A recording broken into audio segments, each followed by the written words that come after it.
As we understand it, the term cultural mediation first developed in the 1980s in Europe and North America.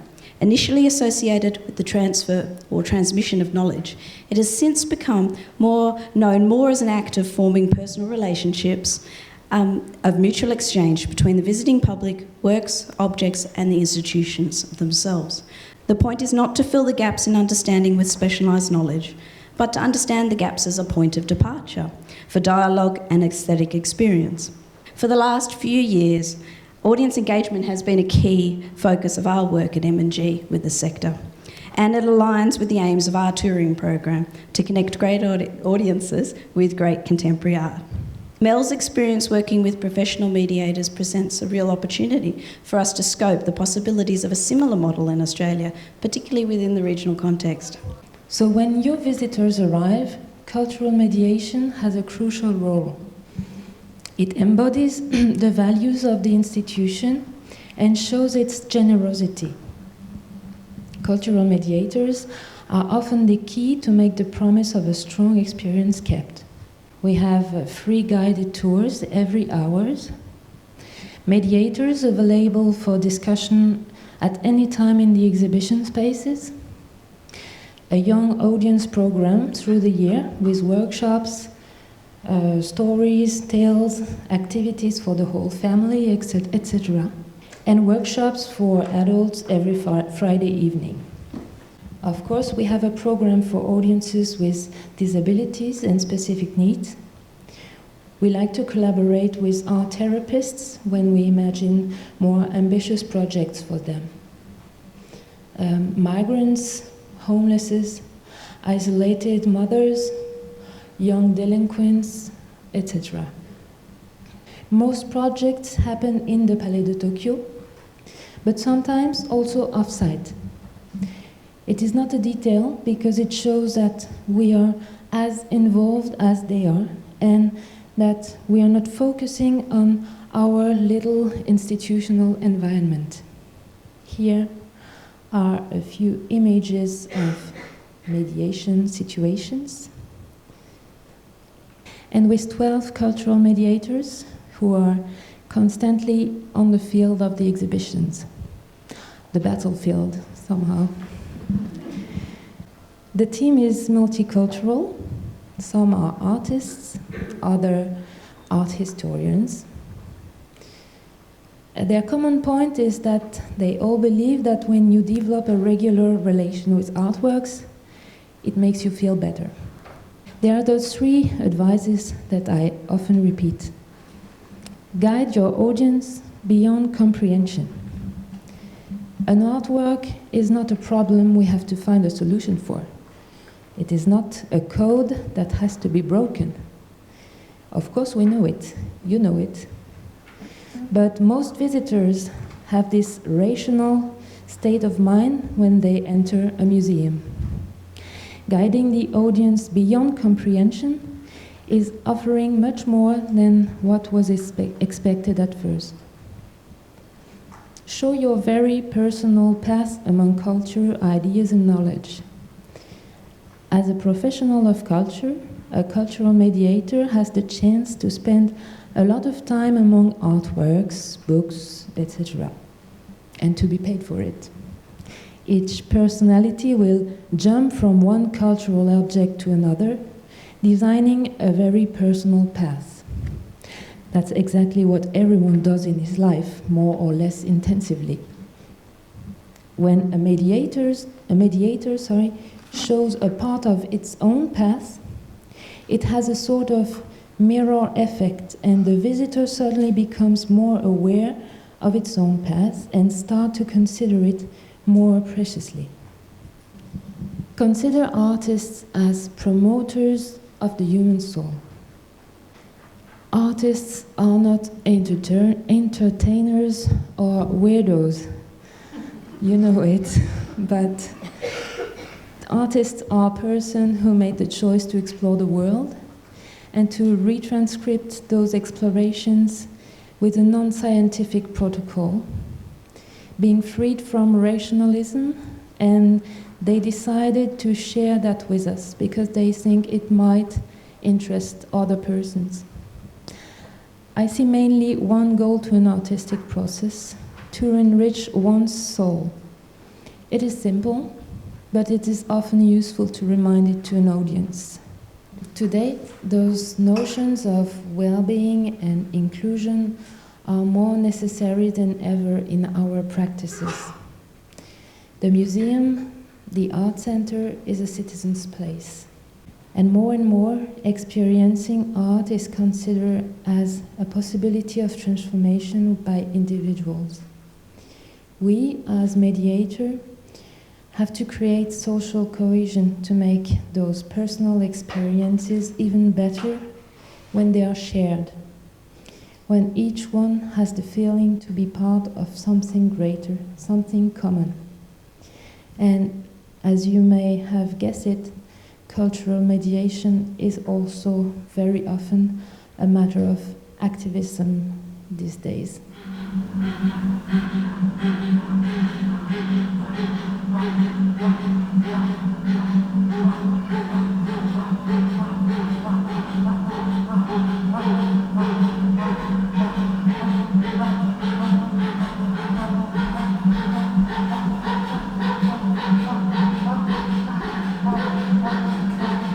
We had our initial meeting, and it was the whole group, and I just expected that it would be me saying a few things like I've just said to you, but you all took my books.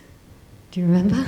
Yeah, so all my books with kind of, I'm sure, really bad notes in there and everything, but it was just that level of commitment that really, made a huge impression on me. The practice really creates a connection between the artist and the audience that otherwise doesn't happen. For me, my practice doesn't really end with the work, and then I love to be part of the process that continues after. So mediation was the perfect situation. We also worked with the hearing and sight impaired students, which I think was probably one of the most profound moments in my practice. And really important for me, all of my sculptures are tools, so they help. Yeah, I don't know how to put that into, articulate that, but they need to have some type of function beyond just the work itself. It's through mediation that this backstory, these small kind of key elements can be transmitted and shared with an audience. Our target audience is kind of 15 to 25, so quite young. And we're really, I guess, trying to get them to think in this interdisciplinary way. That's really at the heart of what we're doing. We're really about peer-to-peer engagement, and that's where our mediators are central to that. A lot of our works, it's worth saying too, are interactive or have a lot of technology, which means they're often broken. And so it's really important to have that human element in there as well. We don't do traditional text labels either. We often have interactive screens that ask audiences a question for them to respond to. That's often an entryway into the work and a kind of broader description of the work. But for me, it's really important that peer-to-peer interface, so young people meeting other young people, and having them not explain the work, but start a conversation around the work. And what I really believe in is that, I think arts and culture can offer transformative experiences to young people in particular. I'm sure a lot of us in the room had those as teenagers, and I think the mediators really can help provide that, because they're not going to stand there and explain, this is a work about blah, it's made by this artist who was born. They're really there to start to think about what are the social implications of the issues that this work is talking about, which I think is far more interesting. They're the front line of the gallery, they are the face of the gallery. They tell stories, they ask questions, they facilitate an experience. They have an opinion, and that's really important to us. So if they don't like the work, we're okay with them saying that. If they think that, if they have a particular opinion on the topic that the work is pursuing, we want them to say that. We want them to have, I think as Marion said so well, personality. We hire them for their personalities. We want their opinions in the gallery. We want them to talk, not explain, and we like people who are a little bit weird. And so here's one of our mediators in action at our exhibition. This is one of our Indigenous mediators there helping make the work, and this was an amazing experience for our Indigenous mediators. Not only can we have that impact on our audiences through mediation programs, but also the young people that we can employ to be part of our journey as well. Increasingly, we're finding that this group is not only facilitating or introducing the group to the audience to the work, but they are in fact part of the work. And this group are really crucial to creating a heightened sense of vulnerability for the visitor. And whilst visitors were often attending in groups, what these facilitators enabled was a chance for them to identify themselves as an individual within the context of the collective.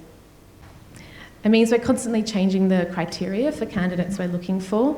So for Tino, it was a group of people who could translate an encounter, but who could also blend into the institution's architecture spatially.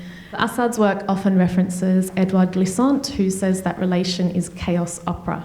That when you begin to relate to something, you enter into communication, into a transaction, and you don't always know what's going to happen. So unlike mediators we'd engaged in the past, where there were firm parameters for how they could speak or behave in the space, the cultivators could, depending on the visitor, decide whether they were talking about absorption more broadly. They could invite a visitor to participate in a task. They could take soil home for their own projects. And Assad really liked the ambiguity or the lack of hierarchy in messaging in this work. And cultivators were there to engage with visitors as much as they were to care for the soil, ultimately for it to be given away at the end of the project. We knew we needed a group who could take on the complexity of the work and relate to it in a number of ways, and we hoped that by finding this diverse group, they could begin to explore ideas such as care, routine, repetition, growth and decay, and the fluidity between life and death. Our learnings from other projects had taught us that we couldn't do a public call out, but a much more targeted approach was required.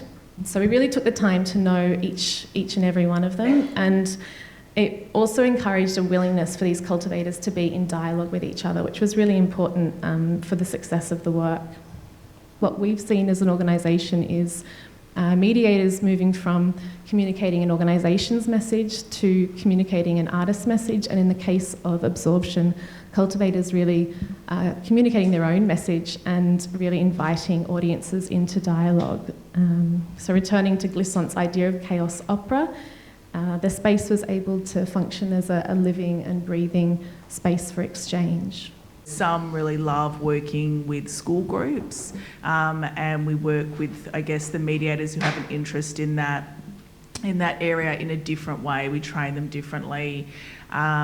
We do kind of extra things with them, and they also co-develop some of our education programs with us. It's definitely sponsor gold, I must say that. But yeah, for us, it's core business. It's a core staffing cost.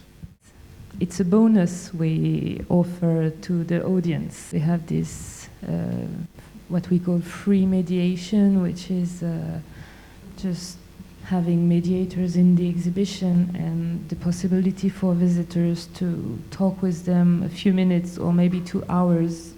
It is exhausting because facing an audience is every day during many hours. It's really tiring sometimes.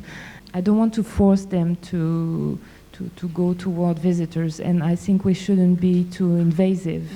So they have to feel the mood, the atmosphere. Would you have an education department in the same traditional way, or would a cultural mediation replace that kind of practice? We definitely have our education team who work with specific audiences. There's definitely crossover, but for us, there's separate functions. So in terms of, I guess, our education role, that's about really, engaging with schools. And as we all know, schools want it to be aligned to the curriculum. They need those outcomes. So that's really that function. But the mediators, I guess, perform a much broader role than just for school groups. So really trying to engage with independent visitors, yeah.